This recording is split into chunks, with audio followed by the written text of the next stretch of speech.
باللہ السمیع العلیم من الشیطان اللعین الرجیم بسم اللہ الرحمن الرحیم وبہ نستعین وہو خیر معین الہی انطقنی بالہدی والہمنی التقوی اما بعد فقد قال اللہ تبارک و تعالی فی احسن کتابہ وہو اصدق القائلین بسم اللہ الرحمن الرحیم یا ایھا الذین آمنوا کتب علیکم الصیام کما کتب علی الذین من قبلکم لعلکم تتقون۔ سب سے پہلے تو پروردگار کا شکر ادا کرتے ہیں۔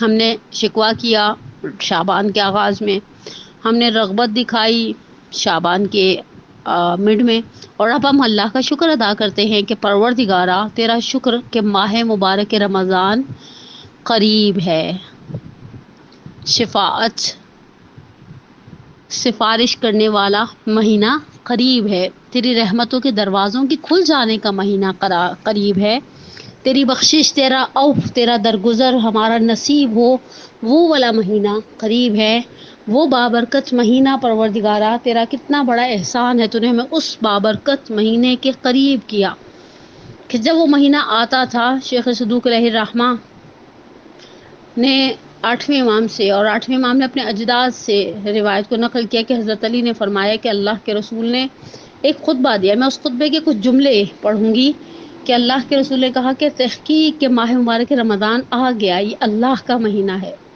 برکت رحمت گناہ سے مغفرت کا مہینہ ہے، اللہ کے نزدیک بہترین مہینہ ہے، اس کے دن بہترین اور اس کی راتیں بہترین ہیں، تم اس مہینے میں اہل کرامت ہو، کتنی بڑی شرف ہے۔ آپ کو پتہ ہے کہ صاحب کرامت ہونا خدا نے کن لوگوں کے مقدر میں کیا ہے؟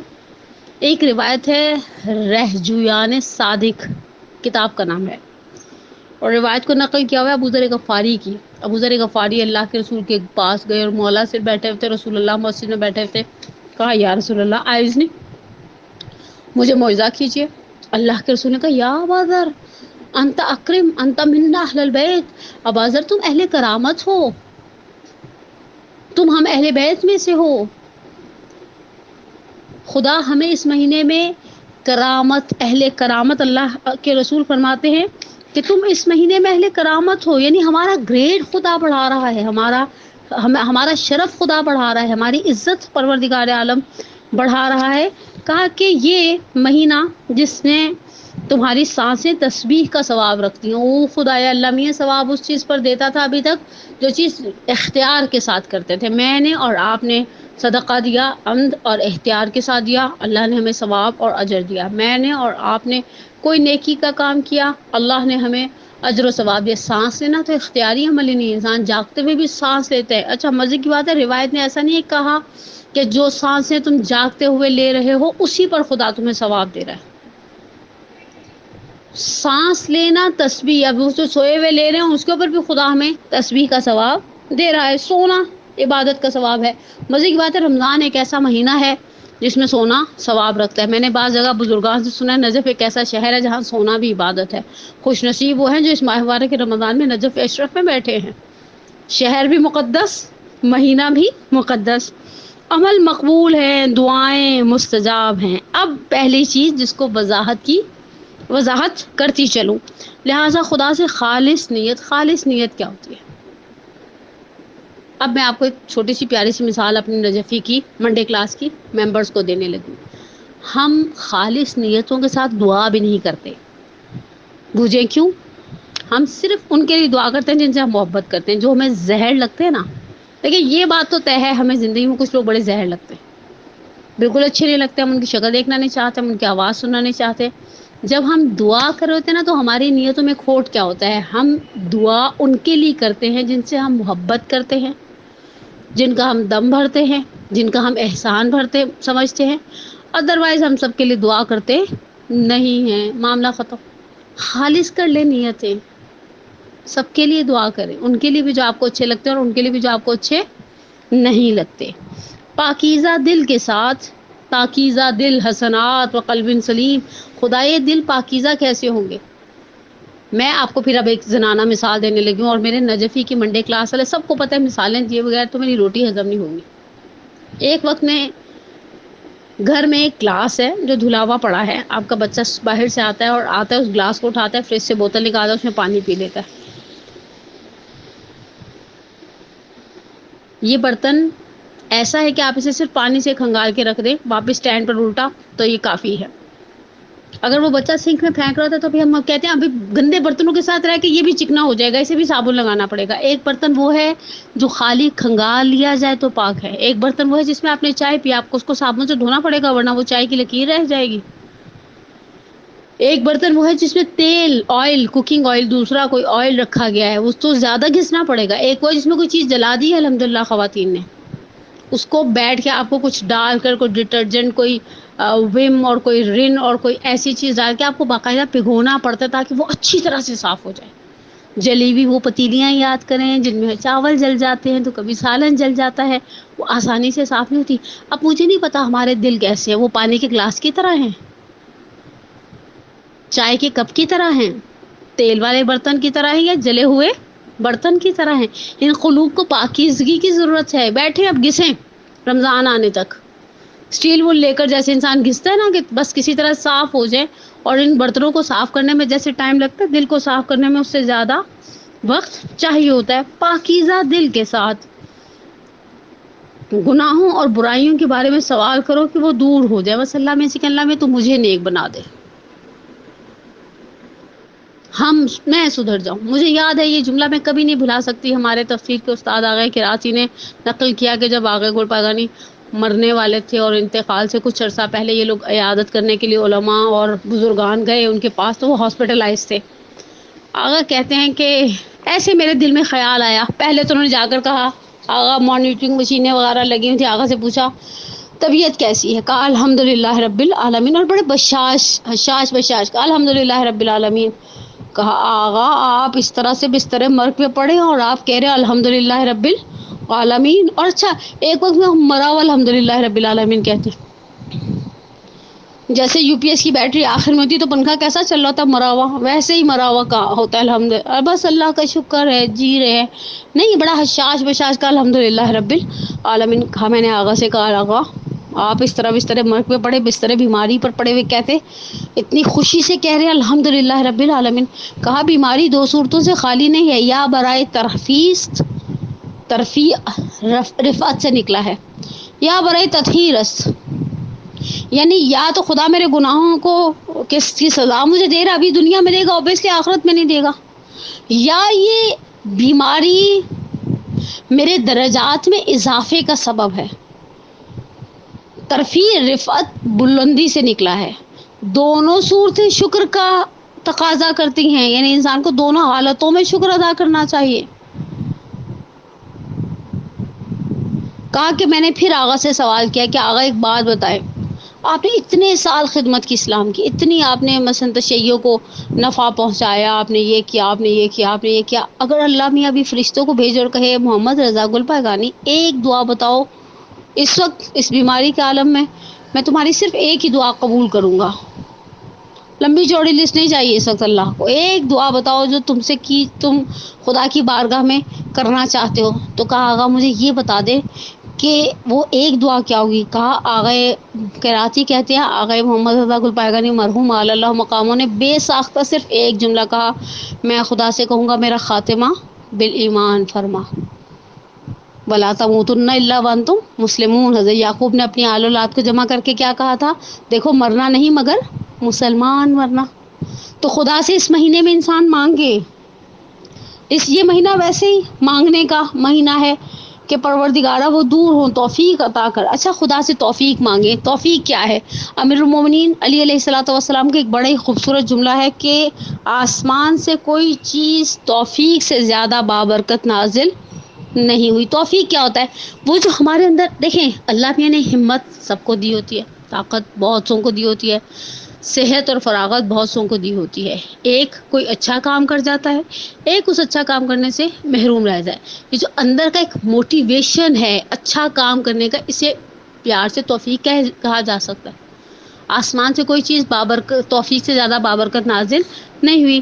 اللہ کے رسول کہتے ہیں خدا سے دعا مانگے، انسان سوال کرے کہ خدا مجھے توفیق دے، پروردگارہ تو توفیق دے گا تو میں اچھے کام کروں گی۔ توفیق مانگنی پڑتی ہے، جس طرح باقی نعمتیں ہم مانگتے ہیں، ہم بڑا گھر مانگتے ہیں، اچھی گاڑی مانگتے ہیں، حج و زیارات مانگتے ہیں، ہم توفیق مانگے اللہ میں مجھے توفیق دے کہ میں اچھے اچھے کام کر جاؤں۔ اور اہل بیت کی دعاؤں میں آپ کی کو ائمہ کی بعض ڈیمانڈز بھی ملے گی، بڑی پیاری ڈیمانڈز ہیں، انسان سوچتا ہے یہ تو ہم نے کبھی مانگا ہی نہیں۔ مثلا ایک جگہ خود امیر المومنین سے بھی اس جملے کو نسبت دی جاتی ہے، امام سجاد علیہ السلام سے بھی اس جملے کو نسبت دی جاتی ہے، اللہم اجعلنی ممن تنتصر بہ لدینک ولا تستبدل بی غیری۔ خدایا مجھے ان میں سے قرار دے جو تیرے دین کی نصرت کرتے ہیں اور میرے علاوہ یہ کام کسی اور سے نہیں لینا۔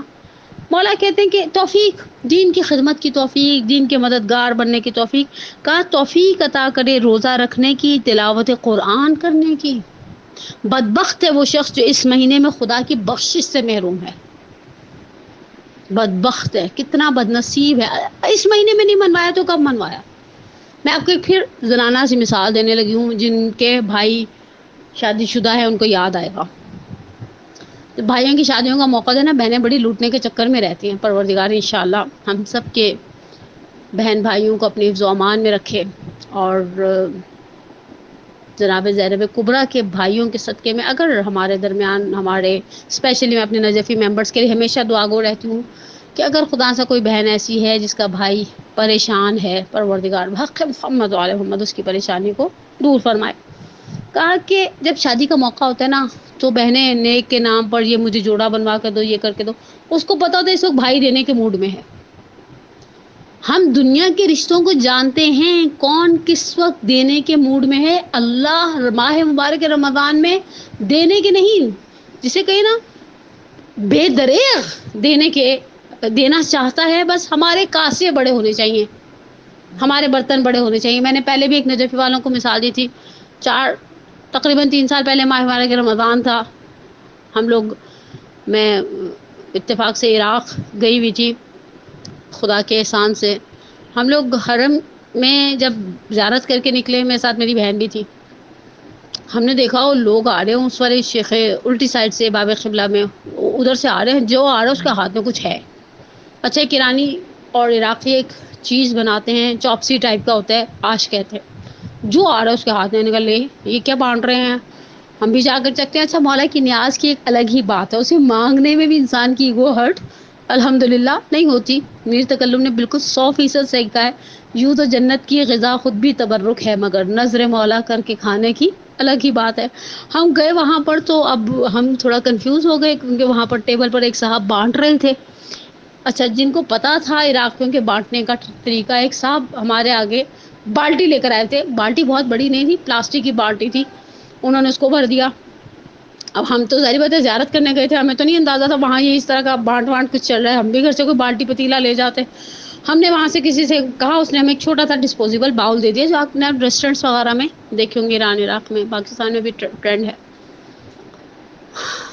ڈال دیا اس نے ہمارے آگے والے کی بالٹی بھی بھر دی، ہمارا وہ جو چھوٹا سا ایک نارمل باؤل ہوتا ہے، سوپ کے باؤل جو گھروں میں استعمال ہوتے ہیں ڈسپوزیبلس، وہ بھی بھر دیا۔ بڑا ہی دل چلا ہے، کاش پتا ہوتا۔ یاد رکھیں کاسہ خیرات ہمیشہ بڑا رکھنا چاہیے۔ خدا میرے اور آپ کے گمان کے قریب ہے، ہم جو اس سے مانگیں گے وہ دے گا۔ ناقص دعائیں نہیں مانگنی، اچھی کمپلیٹ دعائیں مانگنی۔ اس طرح اللہ کے رسول نے کیا کہا تھا، اگر کوئی شخص ماہ مبارک رمضان میں شب قدر کو پالے تو کیا مانگے، عافیت طلب کرے۔ اب یہ عافیت کیا ہے، میں نے اس دن اپنے خاتم الانبیاء کی مومنات کے لیے درس ریکارڈ کروایا ہے جمعرات کو، تو امت کا سوال ہے کہ عافیت کیا ہے، میں نے کہا سرچ آن گوگل، روایتوں میں ڈھونڈیں، روایتوں میں عافیت کے معنی بیان کیے گئے ہیں، اللہ سے عافیت مانگے۔ کہا بدبخت ہے وہ شخص جو خدا کی بخشش سے اس مہینے میں محروم ہے۔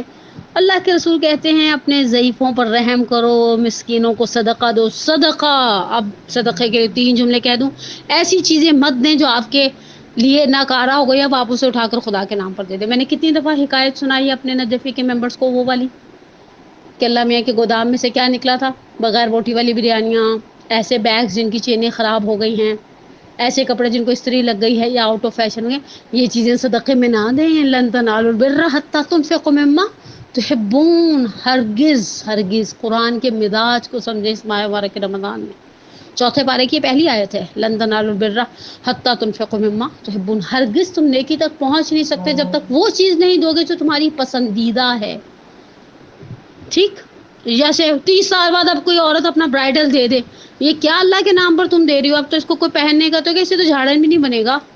کپڑا ایسا گوٹے کناری والا ہوگا تو اس کو تو بس ڈسٹ بن میں ہی ڈال دینا چاہیے، اس کو اللہ کے نام پر صدقے میں نہیں دینا چاہیے. اپنے ضعیفوں پر رحم کرو. اب آخری بات اور گفتگو مکمل، اس سے زیادہ وائس کے ذریعے پیغام نہیں پہنچایا جا سکتا.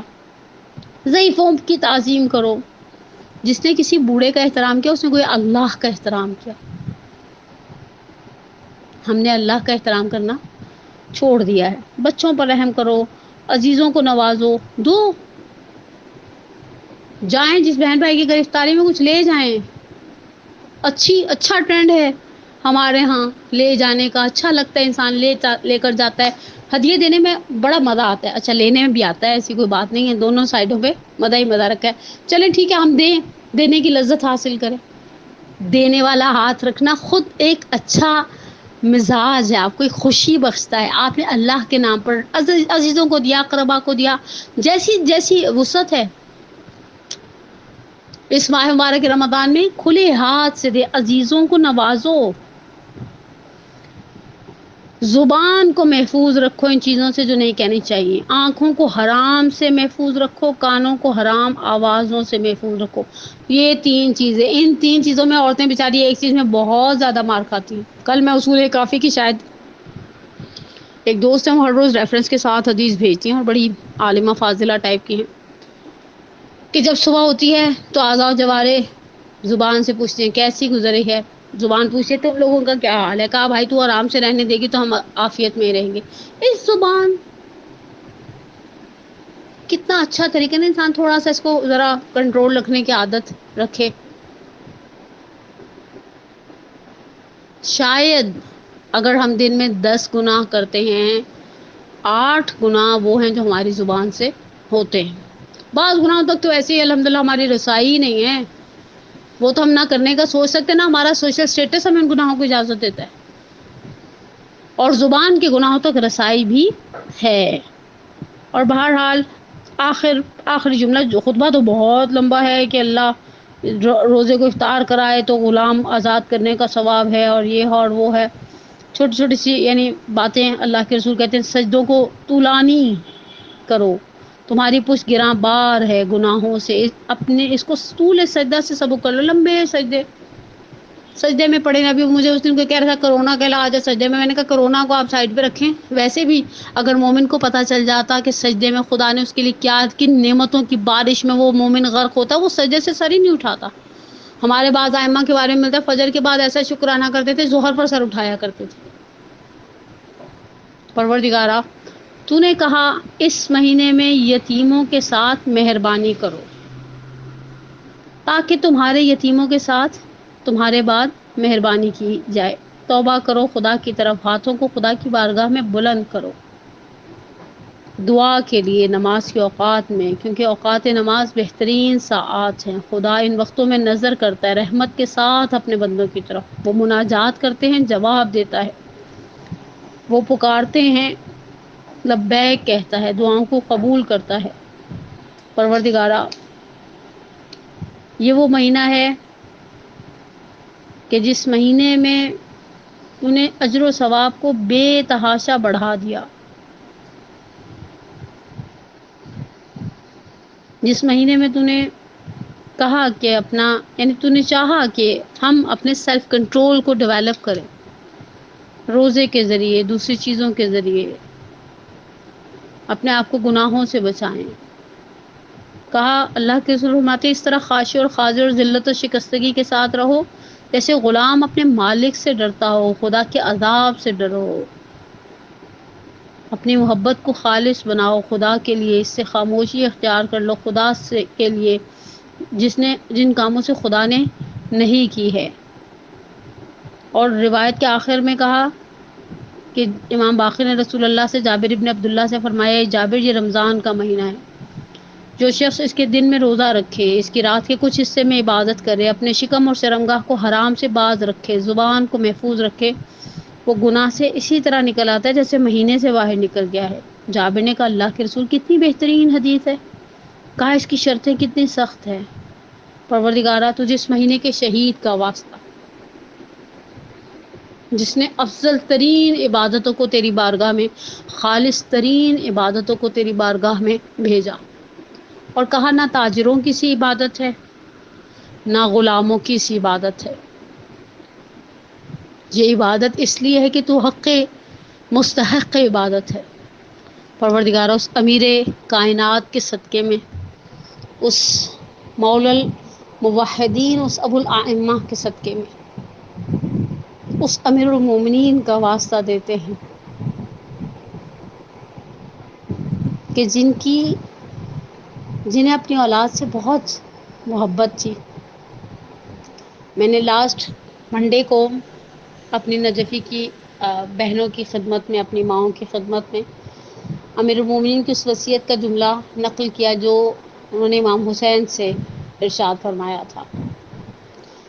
اب 2 یا 3 جملے، یہ جملے میں نے کسی عالم سے سنے ہیں، میں نے اس انداز میں پڑھے نہیں ہیں۔ خیر، بزرگان کے جملوں کو نقل کرنے میں کوئی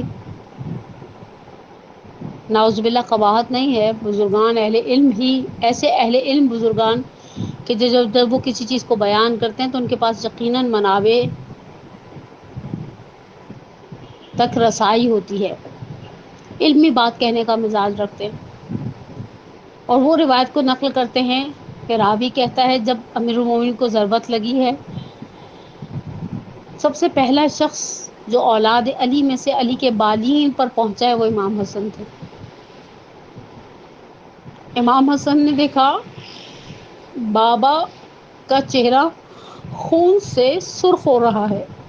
مسجد میں مسلمانوں نے، صحابہ نے مولا کے سر پر کس کے پٹی باندھی ہے، سر پر ضربت لگ چکی ہے، فرق مبارک دوپارہ ہو چکا ہے۔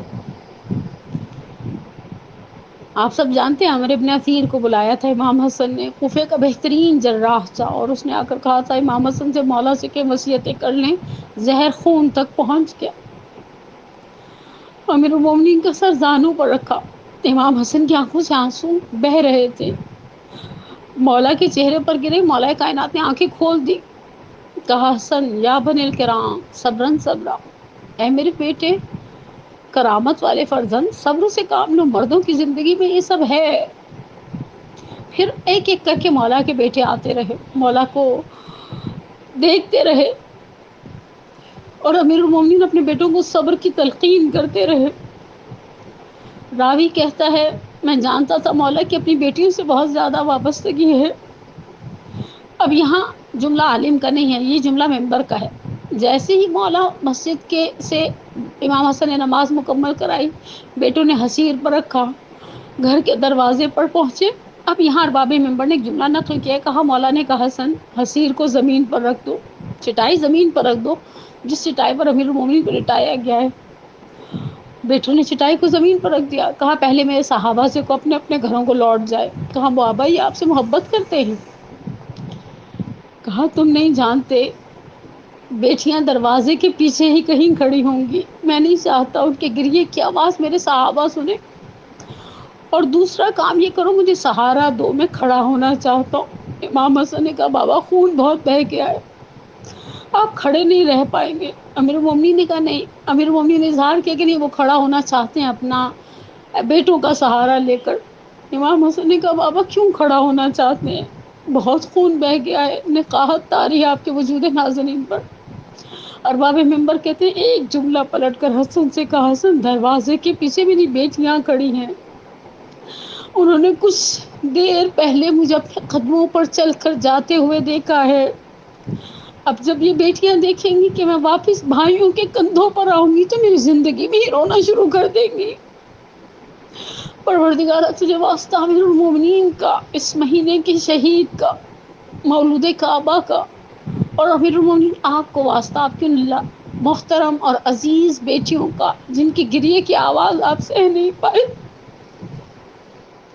اسی لیے بعض جگہ پر جملہ نقل کیا جاتا ہے، جب جناب زینب دارالعمارہ میں داخل ہوئی تو جناب زینب دیکھ رہی تھی پیچھے دارالعمارہ کے مسجد کوفہ ہے، میرے بابا اس مسجد میں نماز پڑھا کرتے تھے، اذان دیا کرتے تھے، گلدستہ اذان ہے، مسجد کوفہ تیرا ممبر ہے، محراب ہے، صرف زینب کی بھی، زینب کا باپ نہیں ہے پروردگارا، اہل بیت کی ان مصیبتوں کے صدقے میں تجھے اہل بیت کے اس صبر کا واسطہ دے کر دعا کرتے ہیں، اللہم انی اسألک بحق فاطمۃ و ابیہا و بعلیہا و بنیہا وسر المستودع فیہا ان تصلی علی محمد و علی محمد۔ پروردگارا اس پرآشوب زمانے میں ہماری سب سے بڑی حاجت ہمارے ولی کے ظہور میں تعجیل فرما، ہمارے گناہ کبیرہ و صغیرہ کو معاف فرما، ہمارے پریشان حالوں کی پریشانی دور فرما، ہمارے بیماروں کو شفائے عاجلہ کاملہ عطا فرما۔ اس پریشان کن صورتحال میں انسانوں پر، مسلمانوں پر، اہل تشیع پر، ہمارے بچوں پر، ہمارے بوڑھوں پر، ہماری عورتوں پر، ہمارے بیماروں پر، ہمارے جوانوں پر رحم فرما۔ پروردگار امیر المومنین کی عظمت کے صدقے میں، امیر المومنین کے مقام کے صدقے میں، جن کے صدقے سے تو دعاؤں کو قبول کرتا ہے، امام صادق نے راوی سے کہا پشت کوفہ پر ایک مقام ہے جہاں جب کوئی غم زدہ جاتا ہے اس کا غم زائل ہو جاتا ہے۔ راوی نے کہی اپنا رسول اللہ کیا وہ کربلا ہے؟ کہا نہیں، وہ میرے جد علی ابن ابی طالب کی قبر ہے۔ پروردگار امیر المومنین کی ذات بابرکت کے صدقے میں میرے والدین پر علی الخصوص اپنی رحمت، اپنی برکت، اپنی مغفرت کی بارش نازل فرما، ان کے کبیرہ صغیرہ گناہوں کو معاف فرما، ان کی برزخ کی منازل کو آسان سے آسان تر فرما۔